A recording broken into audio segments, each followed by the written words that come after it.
Hi, I'm Carly Murray. I head up the internal comms side of the business at The Surgery. We're a creative comms agency. Hi, I'm Alex Graves. I am Chief Visionary Officer at Silicon Reef. We're a Microsoft 365 partner specializing in all things employee experience and SharePoint. Hello, I'm James Lewis, and I'm today's umpire. Referee! Right. Okay. Hello, and welcome to Gladiator Special, Internal Communications versus IT. We've got an exciting session today where we'd like to talk through 5 different topics and understand the differences between the design and the functionality parts of SharePoint. So, we want to make sure that we dispel any common SharePoint myths. We want to shift the widely held opinion that I see within IC that SharePoint is terrible, but most of all, we want a good, clean fight. SharePoint's terrible. Are you going to? Yeah, that's a whistle. You got a whistle. You got a whistle for that. A whistle or a card. Pugil stick hitting the head before it. That's it. That's your first warning. We appreciate that you have an opinion, and you are welcome to have the opinion, but we'd like it constructively delivered, please, so that it could be defended. First warning. Right. Good, clean fight, please. Please. Okay. So the first topic, and we'll start with Carly, if that's okay. First topic, complexity versus functionality. So SharePoint is boring, limited, and it doesn't do what I need it to do. SharePoint navigation is complicated. How true are those statements? Well, yes, SharePoint can be a minefield. So what pisses me off about SharePoint from an internal comms perspective and the whole functionality and the navigation, that, yeah, you might say, oh, it's quite intuitive and it's quite easy, to figure out, and that might be the case. But the reality is you've got a lot of internal communicators who might be a lone internal communicator in a business on their own, or they might be part of a very small team. They don't have the luxury of a channels manager or, heavens above, having a dedicated intranet manager. The chances are that IT aren't giving them the support that they need to help them figure out kind of what they can do from a functionality perspective in SharePoint. So therefore, you are just figuring it out. So I just feel like I don't really care actually how good the functionality is in SharePoint. It's just impossible for internal communicators in those scenarios to really spend the time on it that they need to be able to figure out, what's what. Okay. And Alex, what would be your response? So I hear this a lot, and I hear a lot of people who struggle with it's overly complex, and even if I have a go, it still ends up looking boring and it looks really basic. How can I get more out of it? And I think the reality is that a lot of the negativity that people have around SharePoint, it's a bit of a legacy kind of connotation. It used to be really bad. It used to be really clunky, and there was by no means designed for IC in any way. I think those people that are a team of one, I feel their pain, because it's getting along, having a go, doing the best you can. The reality is that it's now easier than ever before to do that and to make it look fairly decent. And I think you need to get beyond that kind of, oh, it's just something that's really overly complex. And IT usually, and what I've seen quite recently actually, is IT just give you here it is, off you go, best of luck, do your thing now, we've set it up for you, set it up the best they can, have a go now. Well, IC go, thanks a lot, now what do I do? How do I get on with it?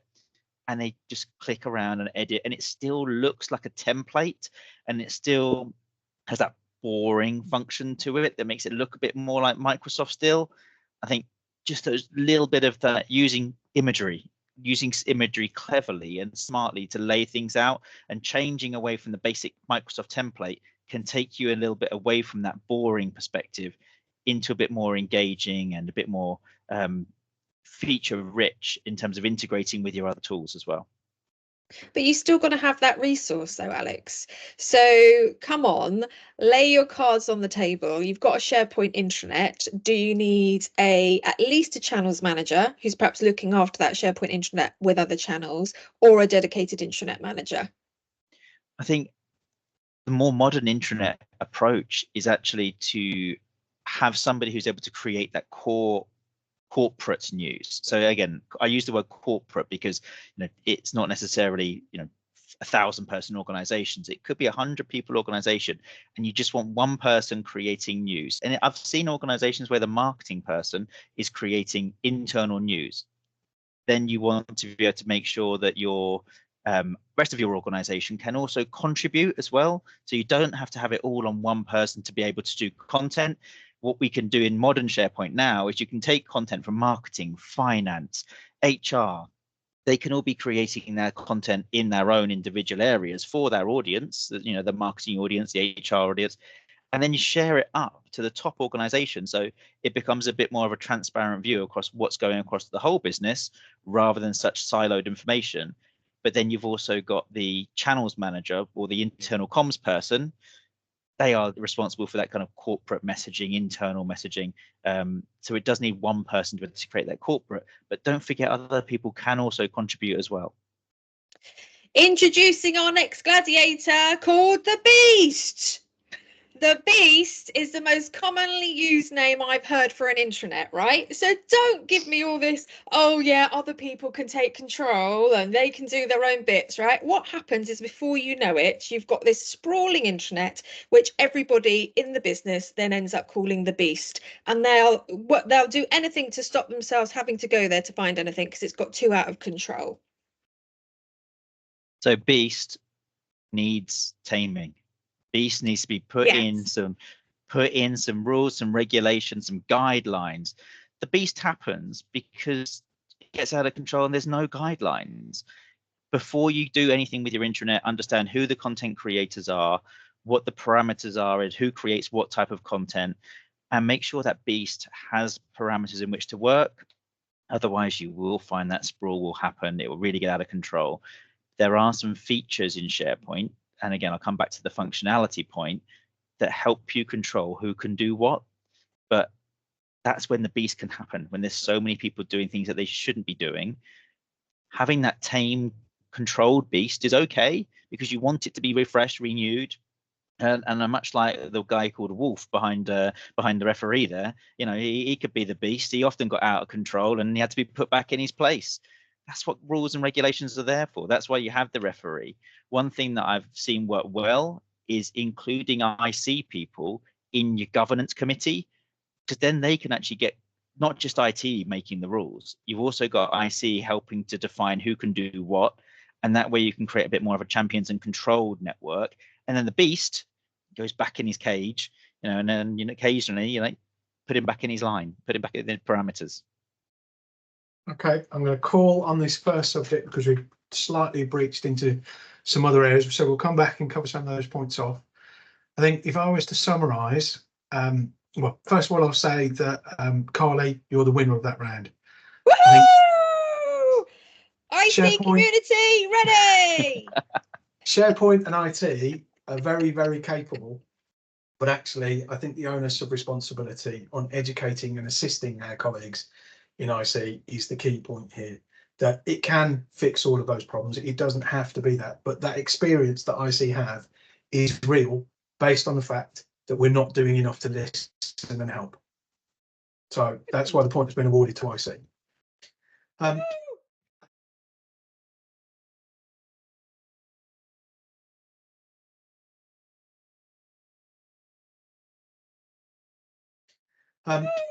I think the second point we touched on a little bit is look and feel. So IC obviously care significantly about look and feel. That's the whole point of communicating. IT tend not to because they're very busy, time poor, putting fires out. Let's discuss that point. Alex, could you go first this time, please? So if I'm taking the IT approach of, here you go, IC, have something we made earlier. You just get given a Microsoft template and get told, off you go, make the best of it you can. Where I see the problem with that between IT and IC is that the IC people don't have the knowledge of what the art of the possible is. It's just a lack of awareness, lack of knowledge, lack of visibility, and they don't have the time. It's not part of their regular day job to go out Googling all the art of the possible. The way that can be really helpful from an IT perspective is to do it collaboratively, take IC on the journey with them and do it together, rather than a chuck it over the fence and just give it to IC and say, off you go, where the IC community can go and seek help from is a Microsoft partner to say, what is the art of the possible? Can you help me do that? And that's why Microsoft have a massive partner network like Silicon Reef to be able to say, how can you help us achieve those things? Because we can make SharePoint look like your brand, present it to be an engaging way and help you with those layout problems, and also get away from it just looking like boring SharePoint. Okay, Carly. Well, I've seen a lot of SharePoint modern intranets recently, and they all look like and this is not for the want of internal communicators trying to make them look better, but we just go back to that point that they just don't have the time to faff around, and actually they don't want to have to rely on other people. They want to be able to do things themselves. They want to be self-sufficient, so it needs to be more intuitive, more obvious, just easier to be able to kind of figure it out yourself. Why should you've already got, you're already paying for SharePoint. Are you paying for it? Or is it free? Yeah.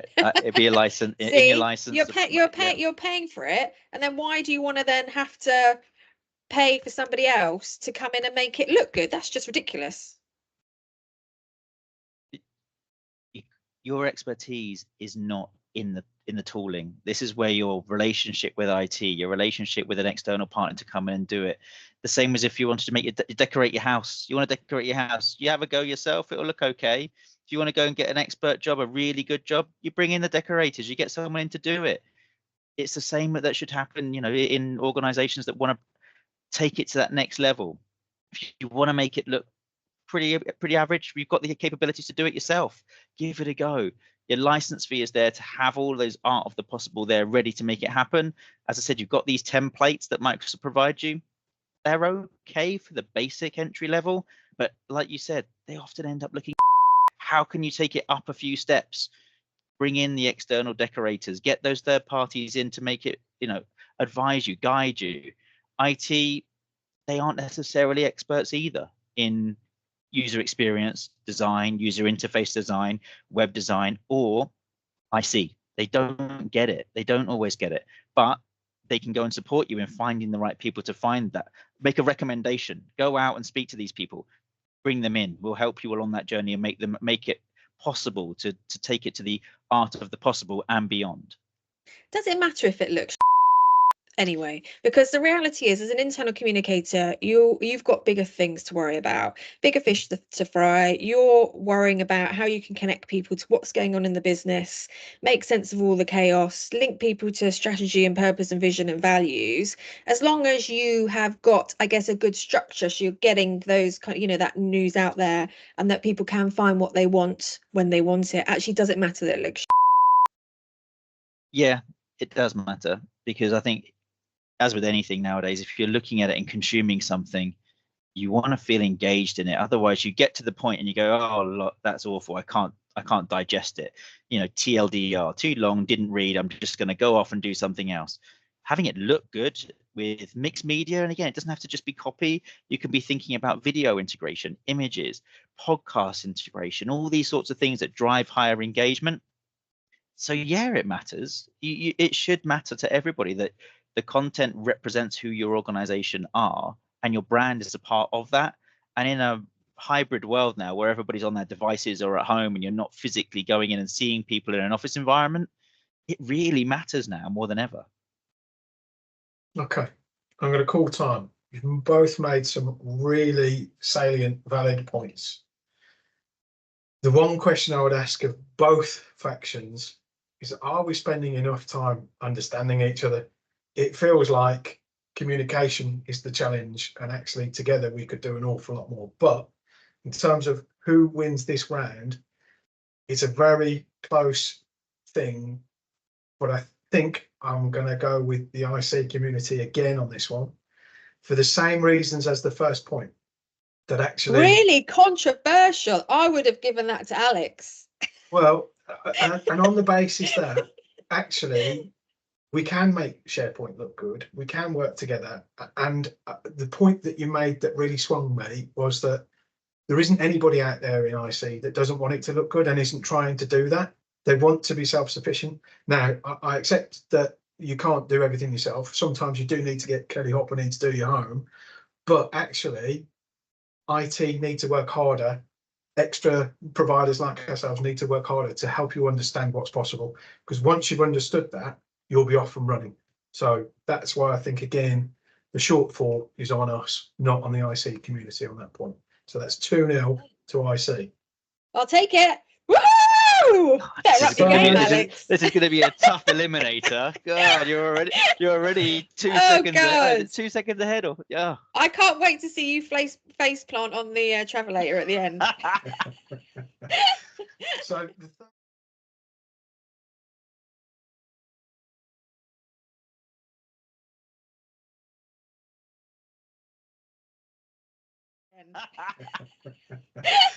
So the third topic, who's it for?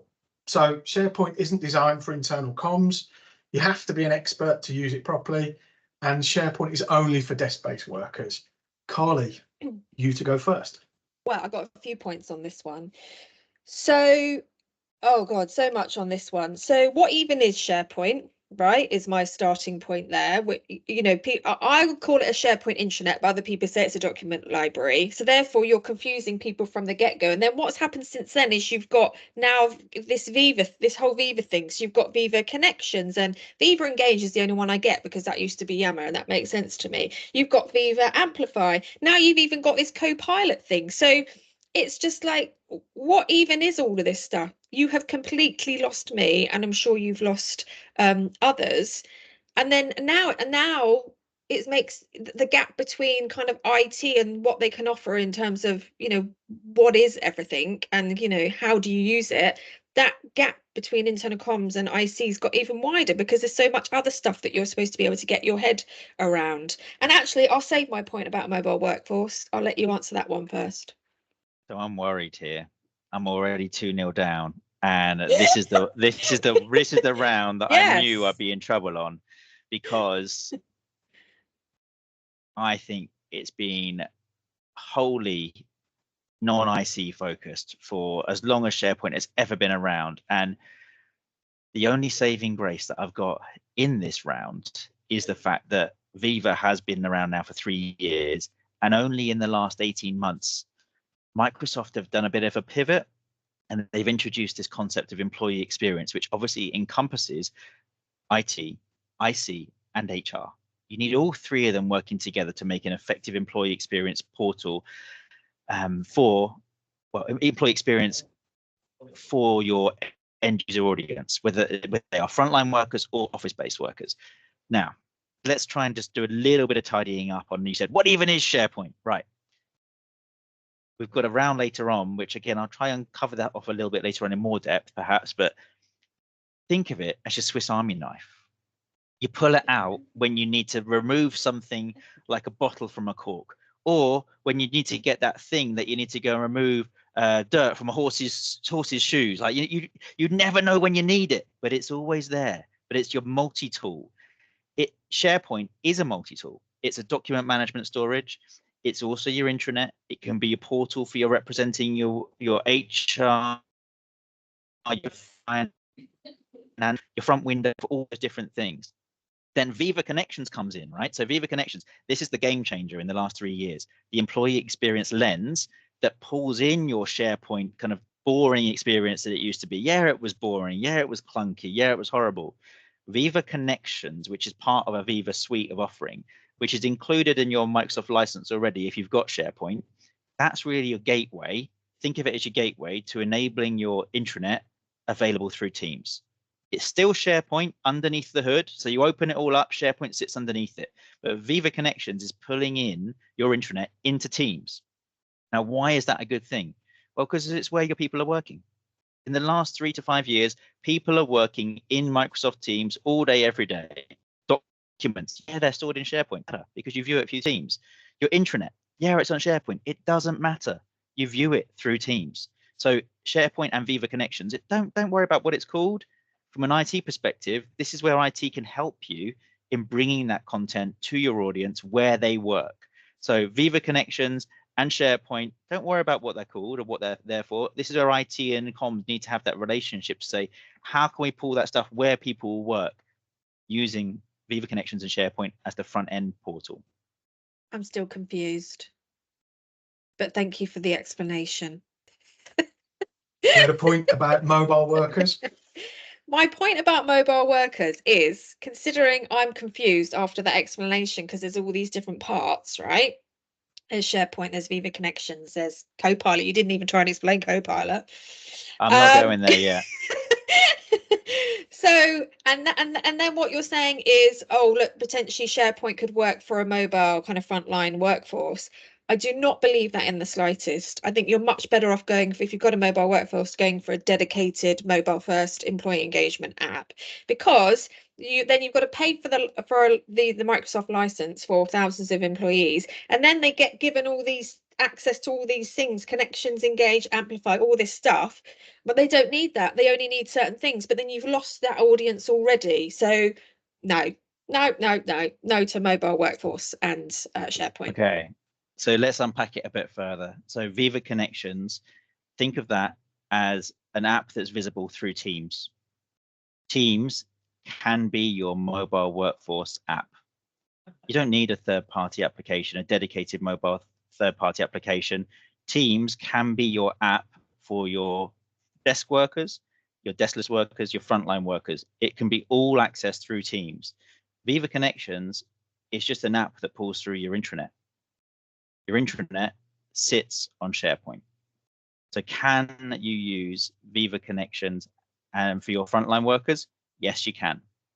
The benefit of doing that is you can actually give a different experience to your frontline workers compared to your desk-based workers. Now, again, I'm not going to go too deep into this, but Viva Connections gives you options to give you, here's my experience that I want, a personalized experience for my desk-based workers.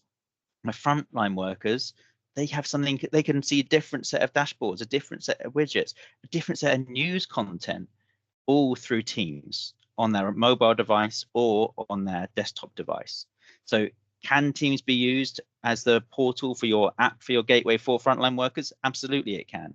Can it be used for your desk workers to access the intranet? Absolutely it can. And it integrates with Engage, which you've always said about Yammer. And Amplify is just a way of being able to push content out to those people where they work. Okay. Any further points, Carly? No, I'm done. So, despite Alex's reticence on this point, I'm actually awarding the point to IT for a very similar reason to the previous two, actually. The points that you make are very valid, Carly, and certainly in the past, they're very valid. The mobile app for first line workers, if you've got a significant portion, we do have to accept that that is actually common out in the market and is the right answer for some organisations without question.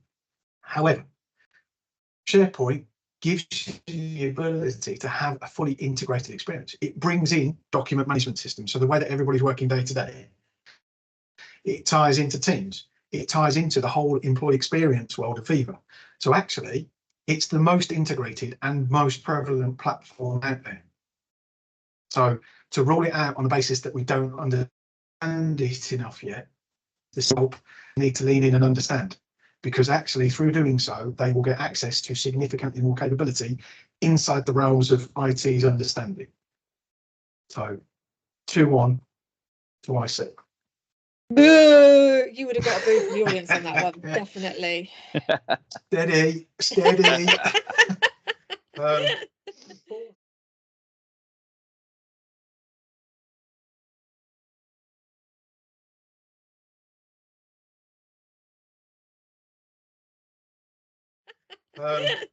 Fourth topic of conversation, governance. You can't control the content and sprawl. It's like the Wild West using SharePoint. Introducing the Charlie. beast. Oh, here comes the beast. The beast is back again. Reintroducing the beast, Charlie. Right, I think we've done this one already.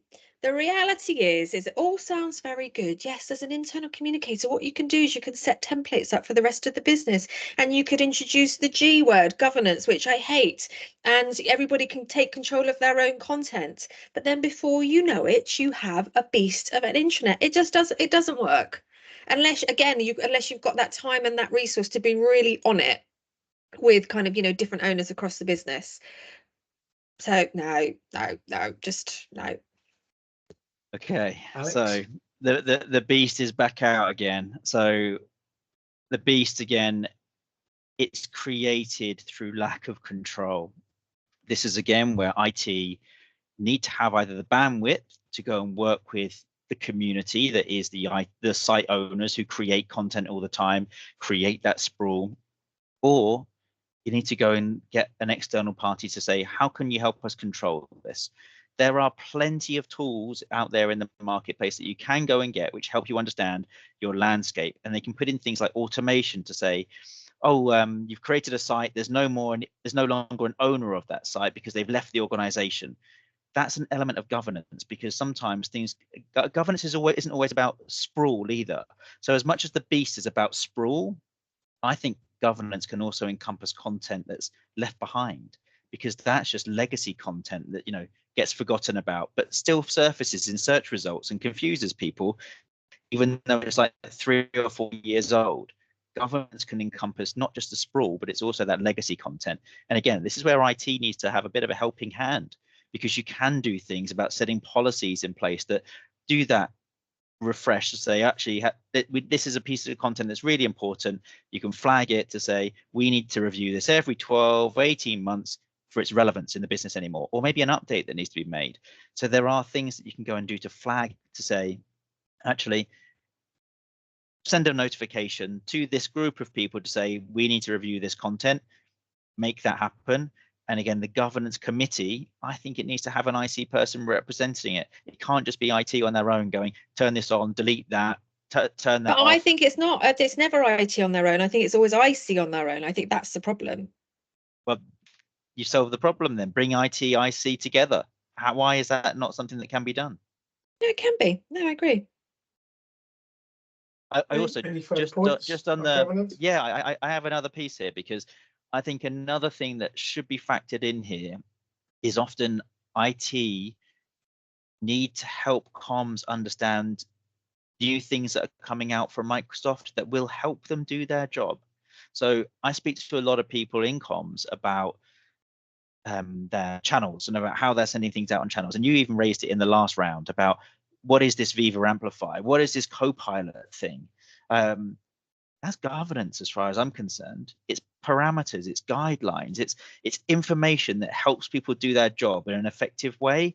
It's providing that information to say, I know how to do my job because actually we've got this tool. But if Microsoft are bringing in something new, IT have a responsibility and an accountability to help IC understand it as part of that governance framework and governance committee. They should have an eye on, as part of our license, we have access to this. Or if we spent an extra $2 per user per month, we could have a suite of tools that saves us on the frontline worker app. We don't need that anymore because we can bring this other tool in-house. IT love that, because from a security perspective, which is also part of governance, is keeping everything under one roof, nice and safe, all controlled in the Microsoft environment, without that sprawl of having to think about other tools that are integrated. So my take on governance is, and the beast, is that it's not just about rules and guidelines. It should also be about providing information to your stakeholders in IT and IC, coming together to say, what can we have access to? Is there anything new that we should be benefiting from? And helping them make that possible. And this is again where partners come into it. Partners can also help you show the art of the possible with things like engage, amplify. Okay, fair enough.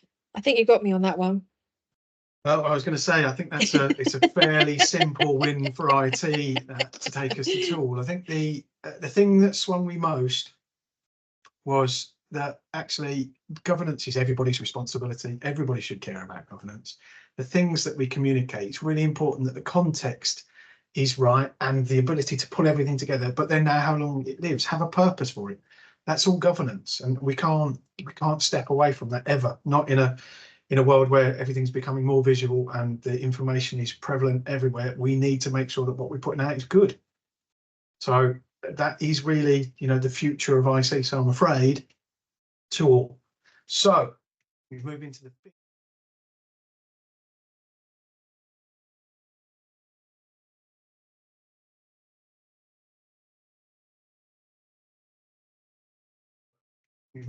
fifth and final round. It's a tie break. And can you believe the pressure that is now mounting? The viewers will be definitely. We're on the Here we go. eliminator. We're lining up at the eliminator, ready for the This is the whistle to go. eliminator round, and remember at the end we do have the travelator, and we put it on double speed, so there is a good chance of the faceplant. Probably the biggest conversation topic out there at the moment: Copilot and AI. Is it a good thing or a bad thing that Copilot connected to SharePoint and intranets and content will help the IC and the IT community? Discuss. Alex, you're up first. Okay. So you asked me, first of all, what even is this Copilot thing and why should I care? So I don't even know what it is. Okay, so Copilot is your AI assistant. It's a tool that sits there in the background to say, I'm here when you need me. Do you need to create some new content? Ask me a question. Think of it as your supercharged search engine that can go and search the web, but it can also search internally as well. Now, how can this help IC? So you've got tools that will go and look like, say, Viva Engage, for example. There is a Copilot for all of the Microsoft tools that you can think of. There's a Copilot for SharePoint, Engage, for Teams. They all do a slightly different thing. So let's take some things that would be good for IC. So Copilot for Engage. It can go and look at what people are talking about. You can natural language query. You can say, hey, Copilot, I want to go and find out what's the campaign that's got the most topic of conversation around in my business right now. You can go out, have a look, find the and bring it back to you, and you can say, what's this topic? And it will again bring that back to you. And then you can say to it, create 3 ideas that I can go and talk about that will enhance people's knowledge on that topic. And it will generate ideas for you to be able to go and build upon that content. So Copilot's there as an assistant. Copilot is also your personal assistant. It's not doing it on behalf of anybody else. It's there for you. Now, Copilot for SharePoint is the latest one that's going to be released in this next quarter. So it's coming in around April, May time. So Copilot for SharePoint, thing that you said earlier on, how can we get something that's going to help IC people to create things themselves without being an expert in, web design, in SharePoint content creation, in page creation? Copilot is your answer. You can tell Copilot to go and create 5 new pages. Page 1 around this, page 2 around that. You can create pages based on PowerPoint presentations that you've got sat in your environment. Create me a SharePoint site based upon this PowerPoint site, PowerPoint slides, and it goes away and creates it for you. So it could be the answer for IT to help to help them to bridge that knowledge gap and be more productive with using SharePoint and not need to be experts. Why did this have to be the last round? I feel like this is a fix. So I have been, when it comes to AI, I have been burying my head in the sand. But I know that the internal comms community has started using ChatGPT to help exactly that, to be their assistant, to help them, to give them a head start on, an article, or a head start on some kind of ideas for a campaign, or whatever it may be. So actually, the internal comms community they are innovators. They are kind of one step ahead. They are always thinking about actually, what can they be doing to be more self-sufficient and make their lives easier, and so they can provide more value add in the business that they're in, so they can be more strategic and not having to be always in the doing. So yeah, as Copilot sounds fabulous. Okay, so again, I'm not going to grab my pugil stick and hit you while you're off balance here. You have So put me off balance. I'm gonna give you the ability to get a bit back. It comes at a cost. Oh, so it's not free. No. So this is why I didn't. Right. All right. I'm well back on balance then. So it's $30 per user per month. What? So $1 a day. I don't know. So, okay, so it comes down to Per the user, ROI what on it. per user in terms of somebody in internal comms as a user, or actually number of employees? No. Oh, okay. So All right. Okay. Yeah. remember, it's your Copilot. It's your It's for Copilot, internal communicators. Okay, I get it. So an individual can take a license for that. So it's $1 a day to help Yeah. you with that Gen AI. So to help you with that ideation. Is that worth $1 a day? I think it is, in terms of getting you up and running and getting you creating that content, ideas creation, image creation as well. Don't forget, you can use it for creating images, for those things as well. Yeah. But I thought it would have been unfair of me to say, oh, it's already bundled in, because it's not. Okay. It needs to be one of those things that you need to $30 for the IC professional to have access to the tool, but measuring that return on your investment will still be important. But I think, like you said, $30 for that IC professional to help them get 5 steps along the way to that content creation. I think that's money well spent.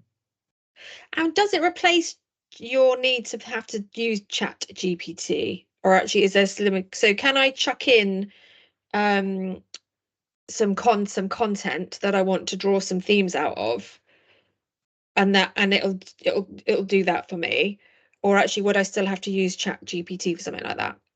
No, so it will use Chat GPT instead of you having to go out to a separate tool to go and do it. Oh, so then is it more secure? Is it better? It's more secure then? That's got to be a big sell. That it's more secure because it's using. But the other benefit is so ChatGPT will go and search models that are out there, that are already out on the web as well, and pull that content. Doing it on Copilot internally will also search content that it knows about you and your organization. Yeah. So if you're running campaigns over a period of time, it will go back and search the old campaign content. Or if you're looking for articles, it will search the old content internally, which obviously ChatGPT, if you go out to the web and do that somewhere else, it won't search your internal content as well. So you have a benefit of using Copilot internally, as opposed to just using like a web-based tool or a mobile device that's not associated with your internal. Because I know that's a worry for internal communicators at the moment. They want to use Chat GPT to help them, but they're worried about, from a security perspective. So yeah, that is a big sell. Okay. Have you both made all of the points you want to? I'm trying to limp up the travelator as we speak. You don't want to be up the travelator and then miss the rope on the way over and just fall off the other side. I think I'm going to be slightly controversial. I think that's a point split, because I think you both make very valid points. However, in order for Copilot to work, it is going to need both parties to talk to each other and work closely together. It is not just a case of switching it on and it'll be fine, and it certainly isn't a case of just handing it to IC and hoping that everything works out.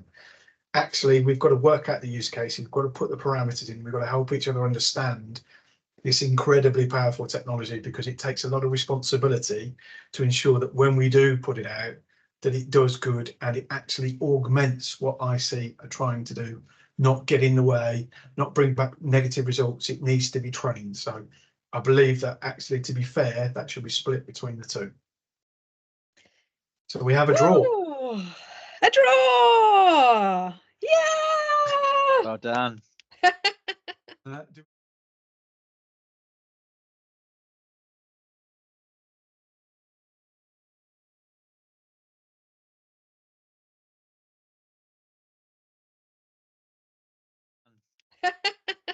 Do we have any closing statements from either faction? I would say that one of the biggest things where I feel like people like Silicon Reef can add the most value is showing internal communicators simply the art of the possible, which I know in so many cases, for whatever reasons, that they're just not getting from their kind of internal IT functions. And it's down to lack of budget, lack of resource, lack of time, so many different reasons. But I think if, as an internal communicator, you can just find the time to hook up with an external partner or try and build that relationship with IT, just to find out the art of the possible with the whole Office 365 environment before adding up new tools and software and tech in the business to meet certain needs. Don't do that at the expense of exploring what's already available to you. Thank you. And Alex?